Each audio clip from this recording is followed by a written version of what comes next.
जय हिंद साथियों। आज देश का लाल सर रतन टाटा जी आज दुनिया से अलविदा हो गए।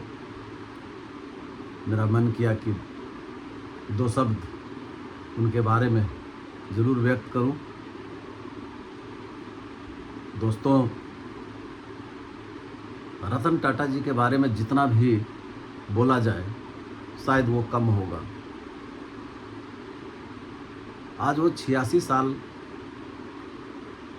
की उम्र में उनका निधन हुआ, वो दुनिया को छोड़ करके गए। साथियों, उनके पूरे जीवन पे अगर स्टडी किया जाए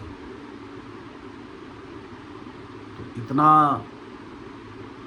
विशाल, इतना बड़ा कृतित्व है उनका, शायद उसका वर्णन करने में बहुत समय लग जाएगा।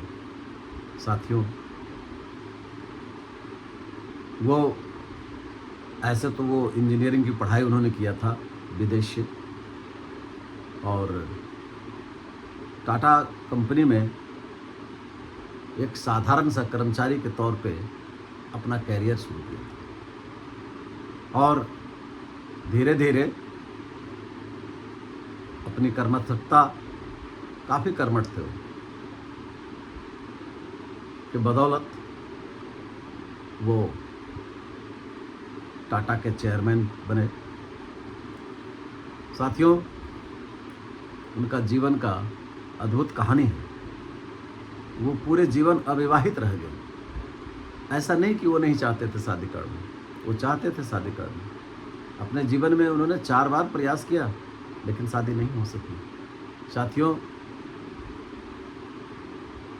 बहुत प्रतिभावान व्यक्ति थे वो, जबरदस्त व्यक्तित्व के धनी व्यक्ति थे वो रतन टाटा जी। उन्होंने अपने पूरे जीवन काल में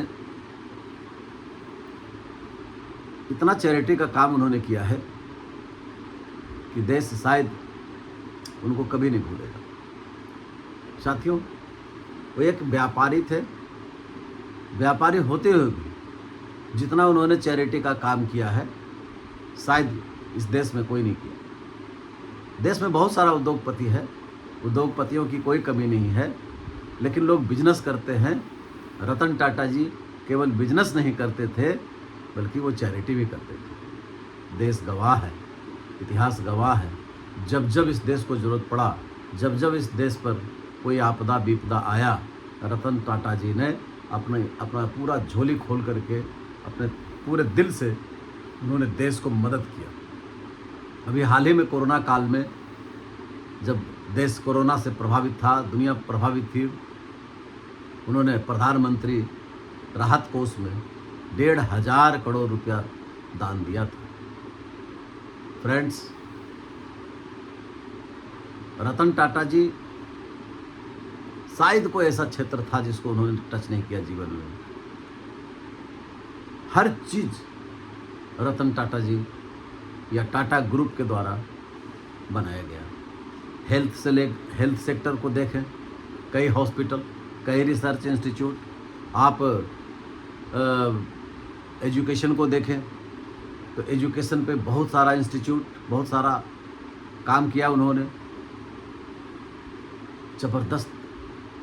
ज़बरदस्त उनका सोशल वर्क था, सोशल काम उन्होंने बहुत ज़बरदस्त किया। ऐसा कहा जाता है कि रतन टाटा जी के पास जो कोई भी गया, समाज के काम के लिए, कल्याण के लिए कुछ भी मांगा, उन्होंने दिया, सबको डोनेट किया। इतना बेहतरीन व्यक्तित्व के धनी रतन टाटा जी। इंसान तो इंसान, वो जानवरों से भी बहुत प्यार करते थे। बताया जाता है एक बार गोवा में जब वो गए थे तो एक कुत्ता, एक डॉग उनके पीछे पीछे हो लिया। आप जानकर सुनकर ताज्जुब करेंगे। हम सभी जाते हैं टहलने के लिए, पता नहीं कितना जीव जंतु मिलता है, कितना कुत्ता मिलता है, लेकिन हम लोग उस पर ध्यान नहीं देते हैं। बताया जाता है टाटा जी, रतन टाटा जी उसको वहाँ से मुंबई ले आए और उसको पाले। उसका नाम ही रख दिया उन्होंने गोवा। मैंने देखा अभी जब उनका डेड बॉडी रखा हुआ था तो वो कुत्ता भी वहाँ पर गम मना रहा था, बैठा था, वो परेशान था, परेशान दिख रहा था। तो ऐसे थे हमारे रतन टाटा जी। देश को बहुत बड़ी क्षति हुई है, इसमें कोई शक नहीं है। ऐसा विभूति कभी कभी धरती पे अवतार लेता है। मैं तो अवतार ही कहूँगा कि वो एक अवतारी पुरुष थे।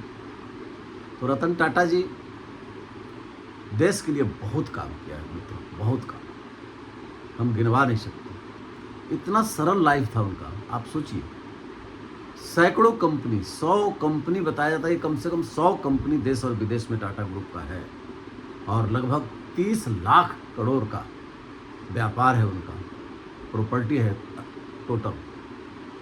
आप कल्पना करें कि इतना बड़ा प्रॉपर्टी का मालिक, और इतना सिंपल, इतनी सिंपल सिटी उनके जीवन में है कि आप अगर अध्ययन करेंगे, आप स्टडी करेंगे उनके जीवन को, तो आपको आश्चर्य होगा।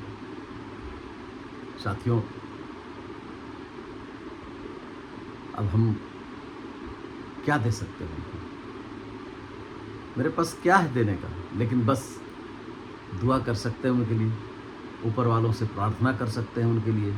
हे प्रभु, उनको फिर से एक बार भारत की धरती पर, भारत में ही आप उनको पुनः एक बार भेजें, जिसमें कि वो बहुत बेहतरीन काम कर सके हम सब के लिए।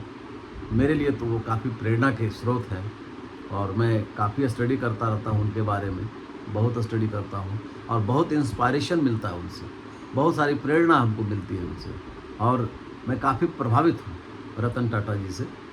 और मैं आप सबसे भी, सभी साथियों से निवेदन करूँगा कि रतन टाटा जी के लिए, अब उनकी आत्मा की शांति के लिए हम सब दुआ करें, कम से कम प्रार्थना करें, वो फिर से लौट करके आएँ, बेहतरीन बन करके आएँ, फिर से युवा बने और इस देश की सेवा करें। साथियों, जब से सुना हूँ कि सर अब नहीं रहे, रतन टाटा जी चले गए, बहुत दिल बोझिल है, दिल बहुत भारी भारी सा है। मेरी भी इच्छा थी एक बार उनसे मिलने का, लेकिन नहीं मिल पाए, समय नहीं मिला। मैं सोच रहा था कि उस लायक कुछ हो जाए, उसके बाद फिर मैं उनसे मिलूँगा, लेकिन नहीं मिल पाए। कोई बात नहीं, उनके बताए मार्ग पे, पद चिन्हों पे हम लोग भी चलेंगे, मैं भी चलूँगा डेफिनेटली। मैं भी प्रयास करूँगा देश दुनिया के लिए कुछ दे करके जाएँ, कुछ करके जाएँ। तो मेरा ऐसा प्रोग्राम भी है। साथियों, बहुत दुख की बात है, और लोग रतन टाटा जी के लिए भारत रत्न पुरस्कार का डिमांड रख रहे हैं, मांग रहे हैं। समर्थन तो मैं भी करता हूँ, लेकिन मुझे ऐसा लगता है कि उनके लिए भारत रत्न का पुरस्कार कोई बड़ा नहीं है। उनका नाम भी रतन था ही, वो तो ऑलरेडी भारत रत्न है।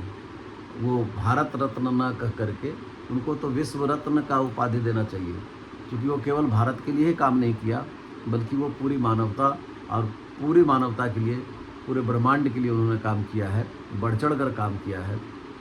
जो सार्वजनिक काम किया है वो तो केवल भारत के लोगों के हित के लिए नहीं है, वो केवल मनुष्य के लिए नहीं है, वो सब के लिए है। तो आप स्टडी करके देखें उनके कृतित्व को, तो आपको एहसास होगा कि वाकई में वो एक अवतारी पुरुष थे। वो बहुत बेहतरीन शख्सियत थे। हम सबको उनसे प्रेरणा लेना चाहिए, हम सबको उनसे सीखना चाहिए। तो मैं तो बहुत प्रेरणा लिया हूँ, बहुत सीखा हूँ, और वंस अगेन मैं उनकी आत्मा के लिए प्रभु से प्रार्थना करूँगा कि उनको अपनी चरणों में जगह दें, शांति दें। और मैं फिर से कहूँगा कि अगर हो सके तो भारत में ही उनको पुनः से भेजने की कृपा करें। हे भगवान, उनको फिर से भेजें, और फिर आकर 100 साल जिए, और 100 साल इस राष्ट्र की सेवा कर दें, एक बार दुनिया की सेवा करें। तो मैं तो प्रभु से प्रार्थना करूँगा, हे प्रभु, रतन टाटा जी को बहुत अच्छा जगह दें। बहुत बहुत धन्यवाद, धन्यवाद।